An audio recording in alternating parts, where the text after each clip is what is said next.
Hello, good morning and welcome to a new blog. আজকে ব্রেকফাস্টে রয়েছে চিয়া সিড।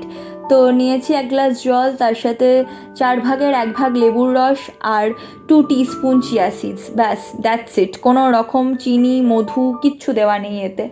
আমার ক্লাউড কিচেনে আজকে রয়েছে একটা ম্যাঙ্গো কেকের অর্ডার, তো চলো বানিয়ে ফেলি। আর আমি চেষ্টা করি সবসময় যতটা ন্যাচারাল ইনগ্রিডিয়েন্টস দিয়ে বানানো যায়। তাই যে আস্ত আমটা দেখলে ওইটার পাল্প ইউজ করবো, আর যে ডাইসগুলো রয়েছে ওটা ডেকোরেশনের কাজে লাগবে।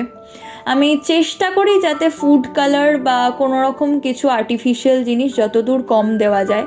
তবুও যেহেতু ম্যাঙ্গো কেক, তাই জন্য একটু ম্যাঙ্গো এসেন্স তো দিতেই হবে।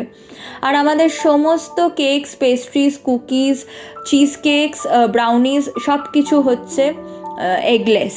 কোনো কিছুতে ডিম ইউজ করা হয় না। তাই জন্য রয়েছে দই আর দুধ, টক দই আর দুধ। তার সাথে নিয়েছি একটু বেকিং সোডা আর বেকিং পাউডার। তো আমটার রঙটা জাস্ট দেখো, কি দারুণ।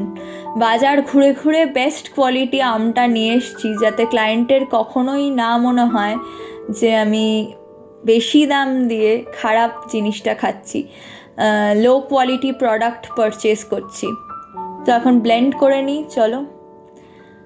আর রঙটা জাস্ট দেখো কি দারুণ এসছে, জাস্ট ওয়াও। মানে আমি সবসময় চেষ্টা করি এই ন্যাচারাল জিনিসগুলো দিয়ে যেভাবে বানানো যায় যতদূর সম্ভব। তো ন্যাচারাল ইনগ্রিডিয়েন্টস দিলে এই রঙটাই আসে ম্যাঙ্গো কেকের ক্ষেত্রে। একদম ব্রাইট ইয়েলোটা আসে না, ওটা ফুড কালার দিতে হয়।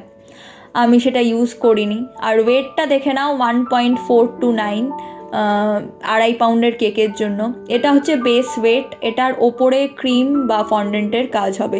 আমি ক্লায়েন্টকে সবসময় এই ওয়েটটা দেখিয়ে নিই, কখনোই ক্রিম ফন্ডেন্ট ইউজ করার পরে ওয়েট দেখাই না, আগে বেস ওয়েটটা।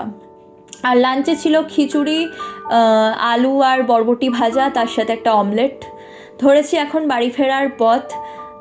ডেলিভারি হয়ে গেছে, আর মায়ের শরীরটা বিশেষ ভালো নেই। তবুও মা বলেছে যে আমি ফ্রিজ থেকে বার করে রাখবো ডিম কষাটা। চলো দেখি গিয়ে কি করেছে। হ্যাঁ, মায়েরা মাই হয়, এবং তারা সবসময় আমাদেরকে হেল্প করার চেষ্টা করে। ডিনারে রয়েছে 2টো রুটি, ডিমের কষা আর শশা। ব্যাস, that's it. See you in a next blog. ভালো থেকো, সুস্থ থেকো, টাটা, গুড নাইট।